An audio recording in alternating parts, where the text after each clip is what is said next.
네, 우리 사도신경으로 신앙 고백 드립니다.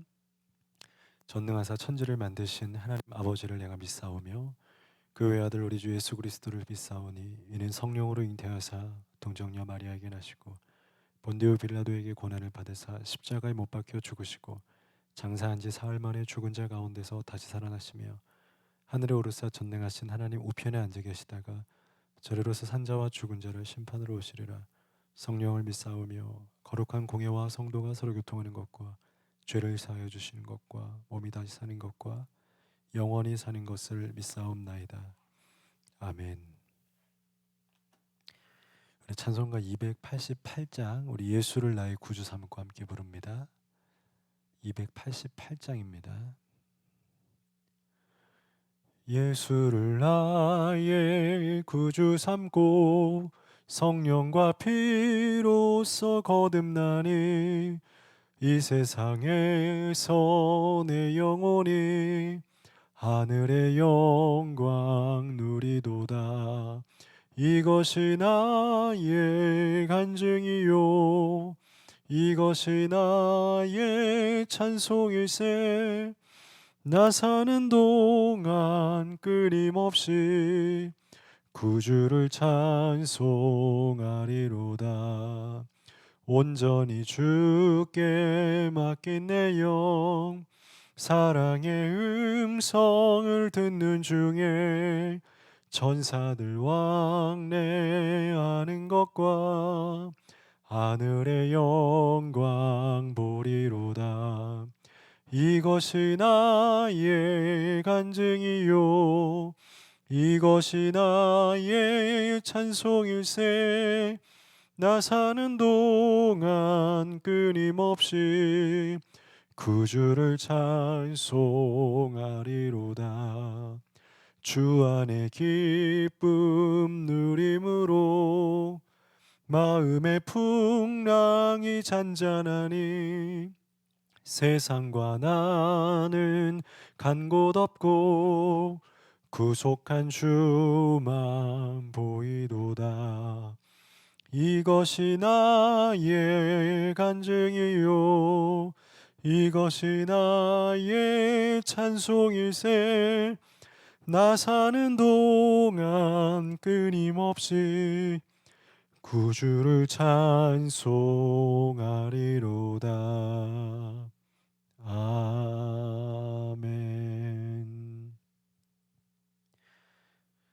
네, 오늘 12월 8일 목요일 새벽 우리 매일 성경 큐티 본문은 전도서 6장 1절에서 3절까지 말씀입니다. 우리 6장 1절부터 3절까지 함께 읽겠습니다. 내가 해 아래서 한 가지 불행한 일이 있는 것을 보았나니 이는 사람의 마음을 무겁게 하는 것이라. 어떤 사람은 그의 영혼이 바라는 모든 소원에 부족함이 없어 재물과 부요와 존귀를 하나님께 받았으나 하나님께서 그것을 누리도록 허락하지 아니하셨으므로 다른 사람이 누리나니 이것도 헛되어 악한 병이로다. 사람이 비록 100명의 자녀를 낳고 또 장수하여 사는 날이 많을지라도 그의 영혼은 그러한 행복으로 만족하지 못하고 또 그가 안장되지 못하면 나는 이르기를 낙태된 자가 그보다 낫다 하나니. 아멘. 오늘 전도서 6장에 있는 말씀은 인생의 불확실성에 대한 주제를 가지고 있습니다. 인생이 우리가 헛되다, 그리고 또 인생 아래에서 우리가 많은 불안함들을 느끼고 공허함, 또 허전함들을 느끼는 큰 이유 중에 하나는 때로는 우리가 성경에 나오는 중요한 원칙 중에 하나, 그리고 이 전도서에서도 말하고 있는 중심 계명 중에 하나가 뭐냐면 인과응보입니다. 이거는 기본 축입니다. 우리의 삶 속에 있는 심은 대로 거두는, 뿌린 대로 맺게 되는 것이 기본적으로 삶의 패턴 속에 있다라는 겁니다. 그런데 이 인과응보의 패턴이 우리 성경에 나오는 우리 인생의 패턴이기도 하지만, 그러나 우리가 그 속에서 헛됨과 공허함을 느끼고 불안해하는 이유 중에 하나가 무엇이냐? 인과응보에서 예외가 있다라는 겁니다. 우리의 삶들을 여러분들 정말로 보시면 다 인과응보는 아닌 겁니다. 완전히 100% 인과응보다 뿌린 대로 심은 대로 걷게 된다라고 생각한다면 어쩌면 인생은 굉장히 단순합니다. 엄청나게 열심히 해서 많이 심고 많이 뿌리고 건강하게 뿌리면 됩니다. 어쩌면 우리의 삶이 다 인과응보라면 신도 필요 없을 정도로 우리가 한 만큼만 얻게 되고, 또 조심해서 나쁜 거 심지 않으면 되고, 아주 결과론적으로만 원인과 결과의 삶만 우리가 살면 되기 때문에 정해져 있는 인생인 거죠. 심은 만큼 심은 대로. 근데 삶이 그렇진 않은 거예요. 그게 바로 전도서가 가지고 있는 또 하나의 이 전도자가 깨달은 헛됨인 거예요. 해벨인 거예요. 인과응보가 아닐 때가 있다. 그러니까 사람이 그 안에서 불확실하고 예외와 변수들을 가지고 있기 때문에 우리가 결국 붙잡아야 할 것은 여호와 하나님이고 조물주이고, 이 땅의 인과응보를 넘어서는 초월적 존재를 붙잡는 것만이 우리의 불안감을 해결해주고 해소해주고, 우리가 그 영원하신 하나님의 시간 안에서 안정감을 가질 수 있다라는 겁니다. 그래서 고대 사람들도 그 불안감을 해결하기 위해서 하나님을 붙잡은 것이 아니고 뭘 합니까? 점을 치죠. 별을 보고, 또 뭐 동물들, 또 귀신, 또 심령술, 이런 것들을 통해서 미래를 보고 싶고, 왜냐하면 정확한 어떤 패턴으로 돌아가는 것이 아니다라는 걸 삶에서 그들도 알게 되니까 미래를 알고 싶은 거죠. 그래서 점성술이 발달하게 되고 미신이 발달하게 되죠. 근데 그것을 우리의 신앙으로 찾아 들어오면 결국엔 미신이 뭡니까? 그 신이라는 존재를 찾는 거 아닙니까? 그러니까 우리가 영적으로 깨닫고 우리의 삶 속에서 알게 된, 성경을 통해서 알게 된 진정한 신이 무엇입니까? 여호와 하나님이죠. 그들에게 미신이, 동물이, 그들이 만들어 놓는 것이 그들의 신이라면 우리에게는 정말 그 신들 중에 최고, 비교할 수 없는 그 신도 만든 신, 여호와 하나님이 최고의 유일하신 신 아닙니까? 그분을 믿고 따르는 것, 그분 안에 거하는 것만이 확실성이고 변하지 않는 유한 안정감이다라는 거죠. 그래서 오늘 본문에는 그 이야기가 조금 더 다뤄져 있어요. 1절에 보니까, 6장 1절에 보니까 내가 헤아려서 한 가지 불행이 있다. 불행을 보았다. 인생이 불행하다라는 거예요. 왜요? 사람의 마음을 무겁게 하는 것이 있다라는 거예요. 그게 바로 불확실성인 거예요. 확실하지가 않은 거예요. 부자인데, 건강한데, 잘 살고 있는데, 괜찮은데 마음이 무겁다라는 거예요. 다른 사람을 통해서도 무거워지죠. 나이가 들어가면 점점 주변의 소식들이 들려요. 뭐예요? 나이 많았던, 나랑 동갑내기 이제 연세가 많이 들어가면 친구들이 하나둘씩 아파와요. 그리고 친구들이 하나둘씩 먼저 떠나가요. 그럼 마음이 무거워지는 거예요. 누가 먼저 가는지 불확실한 거죠. 내가 먼저 가지 않을 법이라는 것도 없는 거죠. 마음이 무거워지고 거기에서 불행이라는 것이 와요. 그래서 이 마음의 무거움이 무엇이냐 나오죠. 2절에. 어떤 사람은 그의 영혼이 바라는 모든 소원에 부족함이 없어 재물, 부요, 존귀를 하나님께 받았대요. 물질의 축복을 받았다는 겁니다. 그런데 문제는 무엇입니까? 하나님께서 그가 그것을 누리도록 허락하지 아니하셨으므로 다른 사람이 누리나니 이것도 헛되다. 이것이 재물이 가지고 있는 불확실성인 거예요. 재물을 많이 모은다고 우리가 행복해지거나 안정감이 생기거나 이제 됐다, 이 정도 모았으면 이제 평생 후세대까지도, 우리 후손들까지도 잘 살 것이다. 아니요, 그렇지 않다라는 겁니다. 전도자는 명확히 설명합니다. 다른 사람이 누리게 될 거다.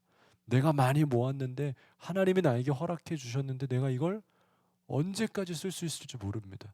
정확하게 끝까지 다 쓸 수 있을지도 모릅니다. 오히려 사업의 실패나 시험이나 문제들이 생겨서 다른 누군가가 다시 이걸 받기도 한다는 겁니다. 모르는 거죠. 어떻게 될지 아무도 모르는 세상 속에서 우리는 살아가고 있다는 겁니다. 두 번째로, 재물만 불확실한 것이 아니에요. 재물만 언제든지 사라지는 것이 아니다라는 거예요. 목숨도 그렇다는 겁니다. 목숨도. 3절에 사람이 비록 100명의 자녀를 낳고 장수하여 사는 날이 많을지라도 그의 영혼은 그러한 행복으로 만족하지 못하고 그가 죽음의 무덤에 안장되지 못하면 나는 이르기를 낙타된 자가 그보다 낫다 하나니. 그가 건강한 것 같고 잘 사는 것 같고 장수하는 것 같은데 그것도 불확실하다는 겁니다. 언제든지 부름받고 떠나갈 수 있고 언제든지 죽을 수 있는 것이 사람의 인생이라는 겁니다. 이건 완전한 불확실성이죠. 그렇기 때문에 인간의 마음속의 가장 근원에는 이 죽음이라는 것 때문에 우리는 언제든지 그 죽음의 불확실성 속에서 항상 공허하고 목마릅니다. 그러면 그 공허함과 목마름의 문제는 우리 마음속에 언제나 있는 건데 그럼 행복이 무엇이냐? 늘 불안한데 오늘도 집에 가다가 부름을 받을 수 있는 게 우리의 인생 아닙니까? 새벽을 마치고 집에 들어가는 길에 갈 수도 있는 겁니다. 부름받을 수도 있는 거 아닙니까? 그런 불안해서 어떻게 삽니까? 그러니까 우리가 이 모든 인생의 불확실함 속에서 영원하신 하나님을 붙잡고 하나님의 시간과 하나님의 때를 인정하며 주님의 그 시간 가운데로 들어갈 수 있도록 순종하고 따라가며 이 세상의 모든 섭리가 하나님의 손에 있다는 것을 기억하며 하나님의 주권을 인정하는 것, 창조주 하나님을 믿는 것, 그렇게 살아가는 것, 거기서부터 안정이 생기는 거예요. 불확실성에서도 그래 언제 죽을지 모르지만 언제 내가 또 약하여질지 모르지만 그 안에 하나님의 뜻이 있으리라.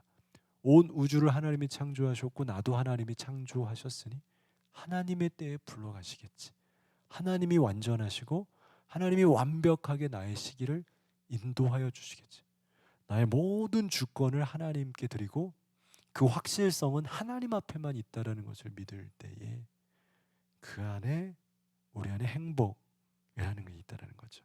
그러나 많은 사람들은 창조주 앞에 그 행복을 두지 않고 여전히 계속해서 사라질 목숨, 사라질 재물, 거기에 행복을 계속해서 가치를 두면서 어차피 영원하지 않고 어차피 본질상 여기에는 행복이 없는데 그걸 계속 돌려가면서 행복을 만들려고. 이렇게 하면 행복할까? 이렇게 하면 행복할까? 이렇게 만들면 행복할까? 이렇게 방향을 바꿔보면 안 되는 건 안 되는 거죠. 바꿔도 안 되는 거죠. 근데 사람은 계속 바꿔요.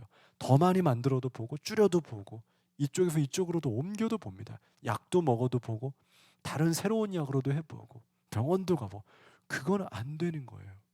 행복은 주님께만. 하나님의 섭리, 창조주 하나님이 나의 모든 것 가운데 있을 것이다라는 믿음, 그 안에 있다는 것을 기억하면서 불확실한 인생 속에서도 영원하신 하나님을 붙잡고 나아가는 우리 모두의 삶이 되시기를 주님의 이름으로 축원을 드립니다. 기도하겠습니다. 거룩하신 하나님, 재물도 언젠가는 사라지고 내가 누리지도 못하고 모아지게 되는 재물, 목숨도 지금은 건강하지만 언제든지 부름받을 수 있는 것, 불확실한 세상 속에서 살아가고 있습니다. 그러므로 우리가 붙잡고 의지해야 될 것은 하나님의 통치이며 하나님의 주권이고 하나님의 섭리입니다. 그것을 인정하며 그 하나님의 시간 속에서 살아가는 우리들 되게 하여 주옵소서. 오늘도 주님이 나에게 주시는 시간 속에서 살아가게 하시고 그 말씀 따라서 걸어가는 오늘 귀한 하루 되게 하여 주옵소서. 예수님 이름으로 기도드리옵나이다. 아멘.